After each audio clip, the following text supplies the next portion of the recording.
Ng'ennaku z'omwezi 26 omwaka gwa 1986 mu mwezi gwa Gatonnya gavumenti ya NRM nga ebiseera ebyo baali bayitibwa NRA nga bakulemberwamu Ssaabayeekera obudde obwo nga kati ye pulezidenti w'eggwanga Yoweri Kaguta Museveni Tibo abulwa bajja mu buyinza oluvannyuma lw'okutokosa Enkebette ne bawamba gavumenti ya Tito Okello Lutwa eyali yaakamaze omwaka gumu mu buyinza. Olutabaalo luno lwalimu abasajja enjassabiggu, eŋŋwaŋŋuli, emmekete abaakola obwezingirire okuggusa ebiruubirirwa byabwe nga weewaawo abasinga si baganzi mu matu ga bannayuganda. We twogerera abamu bakkirira dda ezzira kumwa, abalala we bali bakakkalabya emirimu gyabwe. Mu kaweefube waffe ow'okusiima oboolyawo n'okujungulula ebyambu ebyapaatikibwa ku bakubamundu bano, Export TV tukoze okunoonyereza era ne tubakukubira mu ttooki osobole naawe okubaako by'obamanyaako. Subscribinga, commentinga, sharinga. Nyongera okujjukiza nti omukutu gwaffe guno guli ku mitimbagano gyonna ku YouTube, Facebook, TikTok, Instagram ne Twitter. Mpozi gwayagala okwogerako naffe, enamba zaffe weeziri tuweereza obubaka ku WhatsApp. Mu kitundu kyaffe ekisooka tutandise n'omusajja eyali teyeerya ntama, eŋŋwaŋŋuli, omulwanyi w'entalo era n'aziwangula mu bukugu obwa waggulu ennyo. Ng'ono si mulala wabula nga ye omugenzi Major General James Kazini. Yazaalibwa ennaku z'omwezi ezitategeerekeka mu mwaka gwa 1957 mu bugwanjuba bwa Uganda mu disitulikiti y'e Kasese nga General Kazini ono musajja musongola. Kazini yagendako mu masomero nga omwana omulala era yakwasaganya ebitabo paka mu siniya ey'okuna.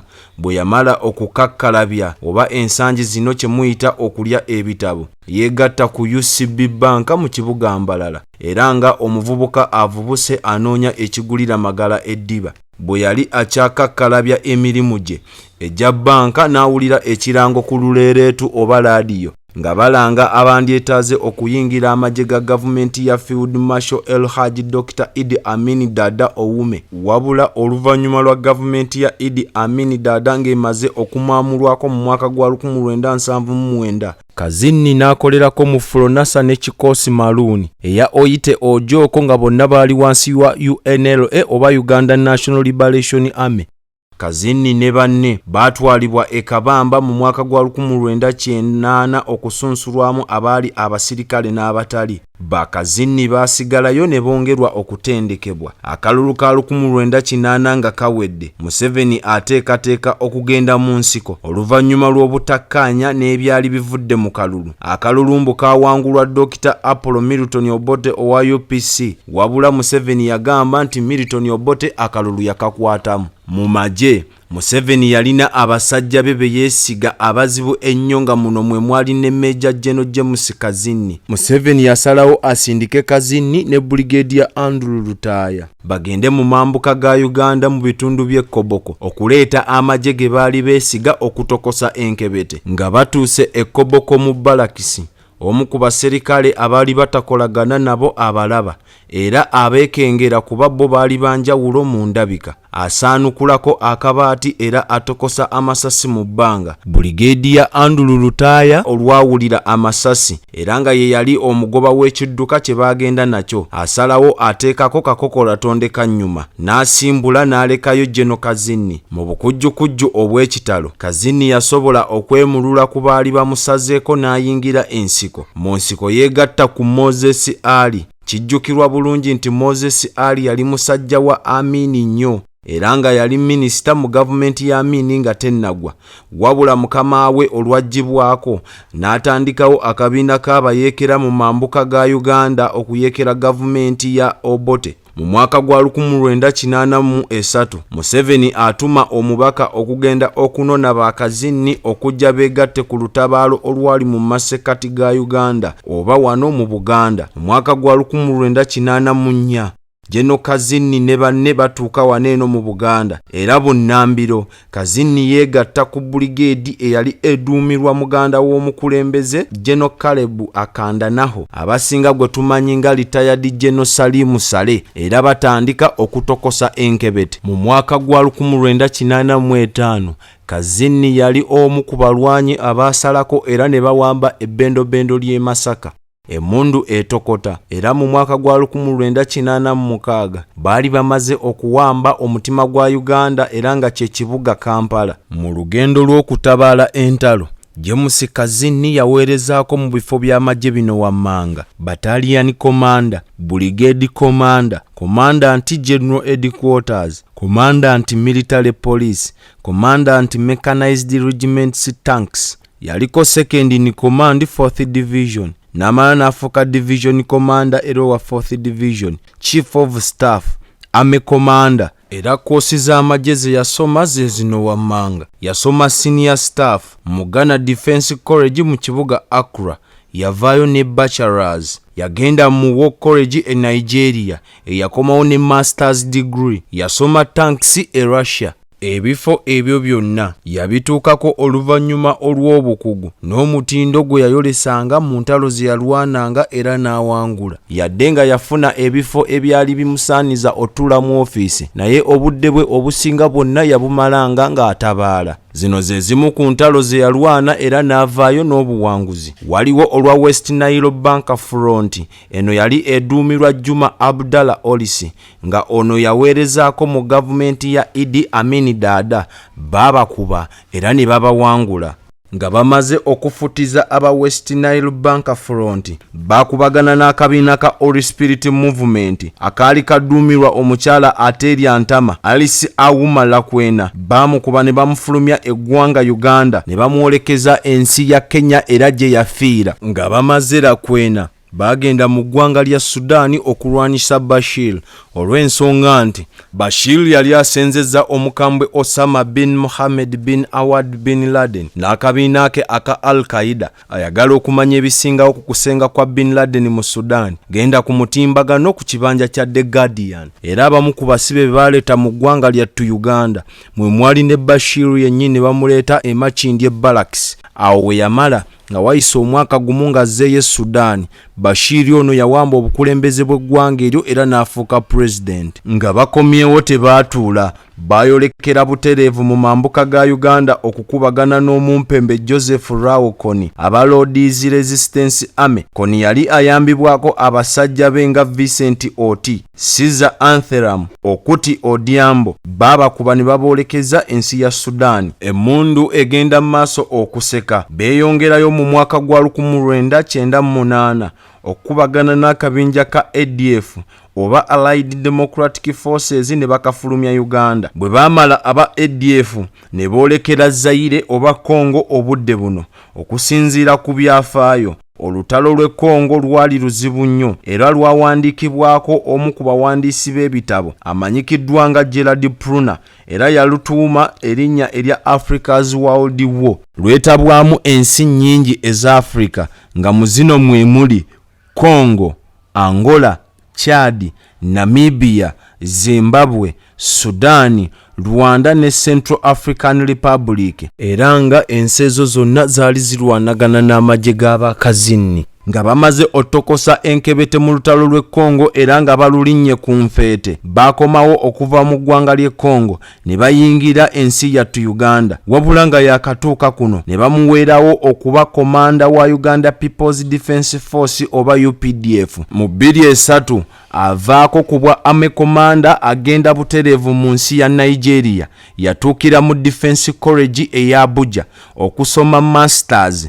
era agenda okomawo mu mwaka gwa 2005 ng'afunye Masters Degree. Nga yakatuuka mu ggwanga Uganda ne battukiza emisango egyali gyamuggulwako emabegaawo nga bagamba nti yawandiisa abajaasi ab'empewo mu magye, ekyaviirako gavumenti ya kuno okufiirizibwa obukadde obusoba mu 61. Nga bazzeemu okusitula emisango gye, Major General James Kazini yafuna looya amanyikiddwa nga Kenneth Kakulu.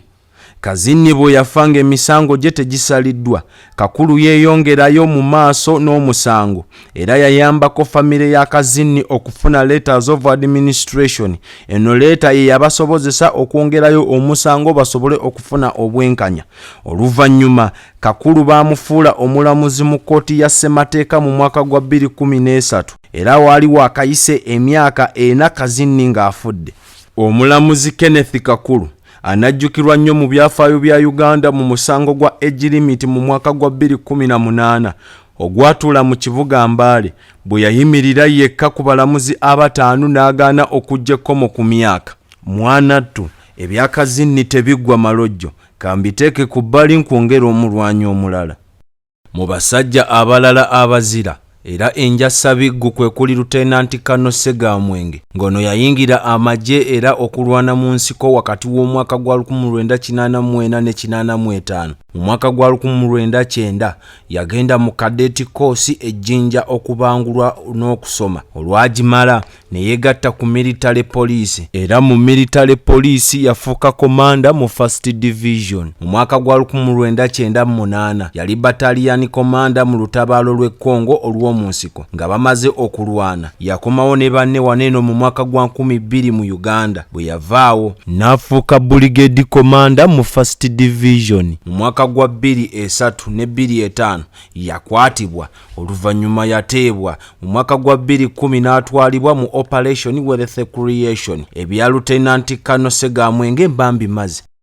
Okyali ku Export TV nga yakumutimbagano. Zigirirako ne munno asobole okumanya gwe by'oli okuyiga. Mu basajja abalala be naleese olwaleero ye Kano Dula Mawa. Ono yeegatta ku lutabaalo olw'okutokosa Enkebette wakati w'omwaka gwa 1984 ne 85 era baali mu nsiko nga bakuba mundu. Yasoma kadeti koosi mu mwaka gwa 1990. Yali mu kibuga Jinja era n'atendekebwa the Tanzanians Instructors. Bwe yavaayo yeeyongerayo bukolokolo paka mu military police era kinnajjukirwa nti yaliyo nga company commander mu military police yennyini. Kano Dula Mawa yatwalibwa ku Karuma Bridge okugikuuma, wabula omumpembekoni yasalako emmotoka z'abasaabaze n'awamba bbaasi n'ajjamu abasaabaze abalimu n'abatwala ng'abasibe.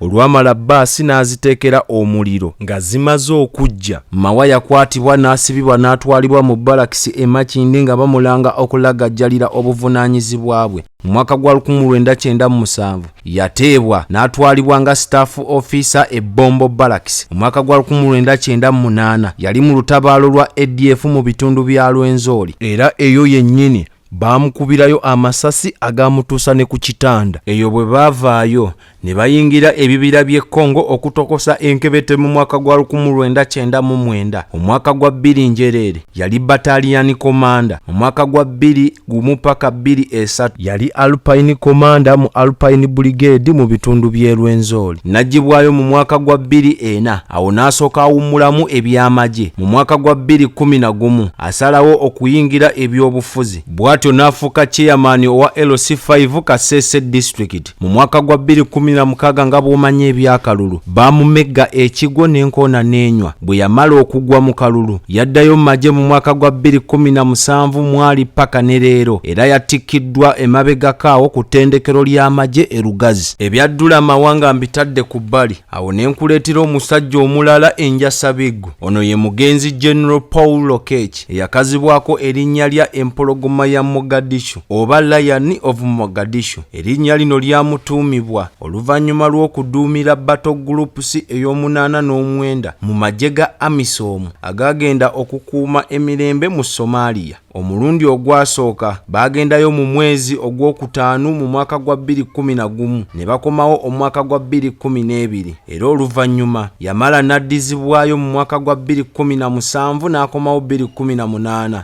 era ebbanga eryo lyonna baali bagobagana n'abakambwe aba Al-Shabaab. Nga tannaddayo omulundi gwakubiri Somalia yali aduumira 2nd UPDF Division. Eno yali Makenke Balakisi mu Mbalala. Major General Paul Lokech yazaalibwa ng'ennaku z'omwezi lumu Gatonnya omwaka 1966 era bw'atyo n'akkirira e Kaganga nga 2 August 2021 ku myaka 55. Kigambibwa nti yayingira amagye wakati w'omwaka gwa 1986 ne 1989 ng'amaze okutendekebwa. Yafuuka intelligence officer mu mwaka gwa 1997. Yaliko company commander mu mwaka gwa 1999. Yaliko operations officer mu mwaka gwa 2004. Yaliko mu East African Brigade. Yasoma koosi z'amagye zino wammanga. Yakola company commanders course, yakola senior staff course mu America, yasomerako ne mu National Defense College e South Africa. Wabula we yagendera okufiira nga ye deputy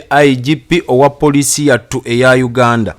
mpulirayo ababuuza ate Meja Nuwe Nowero Kyepaka nsumulula osuna ebiyiika by'oyagala. Nuwe Nowero Kyepaka yayingira amagye wakati w'omwaka gwa 1985 ne 1986 era nga yali mu kibinja ekyali 11th Battalion awo Enkebette n'etokota. Mu mwaka gwa 1987 yali Signals and Communications Officer. Bwe yamala awo ne bambuka okutandika okulwana entalo. Yatandikira ku lutalo lw'omumpembe Alice Awumala Kwena n'akabiina ke aka All Spirit Movement babakuba paka bafulumya ggwanga Uganda ne babayingiza Kenya. Bwe yavaawo Nowero Kyepaka ne bambalagana n'abakambwe ab'akabiina aka National Army for Liberation of Uganda NALU. Akabiina kano kaatandikawo nga kawakanya gavumenti yattu eya Uganda eyaliko ebiseera ebyo. Kaatandikawo mu mwaka gwa 1988 mu bugwanjuba bwa Uganda. Babakuba paka bafulumya Uganda bayingiza Congo. Akabiina ako kaali kaduumirwa Amoni Bazira ne Dusman Sabuni. Ngono Amoni Bazira gwenjogerako yali minisita mu gavumenti y'Obote nga bamaze okubagana ne NALU beeyongerayo maaso okulwanagana n'akabiina k'abayeekera aka WUPA. WUPA eno yali eduumirwa omuduumizi waayo Jesus Ejoroti nga yali egumbye mu bitundu bya Kuumi, Bukedeya oba mu bufunze Teso Region. Ono baamutta era n'akabiina ke ne kasaanawo. Nga bamaze WUPA waliwo akabiina akalala aka UPDA kano kaali kaduumirwa Kano Omalia. Bamukuba abamu ne bawanika kati baweereza mu gavumenti yattu eyaleero eya Mwami Tibuhaburwa. Bwe baamala okuba Omalia ne banne beeyongera maaso okulwanagana ne Lord's Resistance Army eya Koni. Bamukuba naye ne bamwolekeza eggwanga lya Sudan. Mutaayi wange teyawummulamu nga bamaze olulwana. Yazambalira ku mugongo nga nswa n'ayolekera eggwanga lya Sudan. Era wano yatokosa Enkebette n'amagye ga Sudanese People's Liberation Army. Mu mwaka gwa 1999 yagenda mu ggwanga lya Congo okutokosa Enkebette. Eggwanga lya Congo ggwanga ddene ne baalingamu nga balwana. Era kitegeezebwa nti eggwanga lya Congo bw'oligeraageranya obugazi bwalyo lyenkana ne Western Europe obunene. Gwayagala okukakasa byenkugambye genda ku mutimbagano ku kibanja kya map fight. Era kitegeezebwa lwatu nti ye ne banne kuva Congo batambuza bigere era kirine mu lipooti ey'amawanga amagatte eyafulumizibwa. Mu mwaka gwa 2003 ne 2004 yali mu military police. Mu mwaka gwa 2004 ne bamutwala mu bitundu by'Etteeso okuddamu okulwanyisa omumpembe Koni. Mu mwaka gwa 2005 yagenda mu Bibia, Pabo, Aswa era n'akwata abayeekera omwali Kano Onen Kamdulu ne Kennesi Banya. Era bwe yagenderayo yali aduumira ekibinja ekya 71. Mwanattu Meja Nuwe Nowero Kyepaka yakola koosi z'amagye zino wammanga. Yasoma cadet course mu kibuga Jinja, n'asoma platoon commander course mu America, n'agattako instructors course mu America. Bwe yavaawo n'asoma company commander mu Egypt era n'asoma battalion commander mu Egypt. Mu mwaka gwa 2006 yagenda ku senior staff college era baamutwala mu court martial okuwozesebwa emisango egyali emijyoteke. Wabula mu mwaka gwa 2013 kooti yavaayo omusango guno n'egugoba. Mu mwaka gwa 2007 yali yegasse ku University y'e Makerere okusoma amateeka era yagasoma n'atikkirwa mu mwaka gwa 2012 nga looya ajjudde. Bwe yamala okusoma obwalooya yeegatta ku LDC, eyo yafunayo diploma in legal practice. Wenjogerera bino nga naawe owuliriza Polida ajjudde era egimu ku misango gye yakasembayo okuwoza mwe muli n'ogwalooya amanyikiddwa ennyo okulwanirira enfuga egoberera ssemateeka nga si mulala ye Male Mabirizi. Ne kino kikulu, Nuwe Nowero Kyepaka yawummula amagye mu mwaka gwa 2016 ku ddaala lya Meja. Abajaasi bano bonna waggulu okusinziira mu kunoonyereza kwaffe tukizudde nga okukuzibwa kwabwe kwasinziiranga ku bukugu bwe baayolesanga mu ntalo ez'enjawulo, okutendekebwa, obuyigirize n'ebbanga eggwanvu lye baalinga bamaze mu magye okuviira ddala mu nsiko. Okugeza mu mwaka gwa 2003 abamu we bagambira nti baabawa amadaala aga waggulu, Abajaasi bano baali baweereza emyaka mu magye egitaka wansi wa 17. Lindirira abajaasi abalala mu kitundu kyaffe ekyokubiri. Nkwebaza akadde k'otuwadde okuva we twatandikidde paka wano. Kansuubire nti olina ky'ofunyeemu era ky'oyizeemu ku basajja bano abaakwata Enkebette okuviira ddala mu lutabaalo lwa Meemununula okutuusa kati. Subscribinga, commentinga, sharinga ate teekako ekide obutasubwa pulogulaamu nnyuvu ezinajja mu maaso awo. Mukama abatukuumire ku lwa Katonda n'ensi yange. Export TV to the world.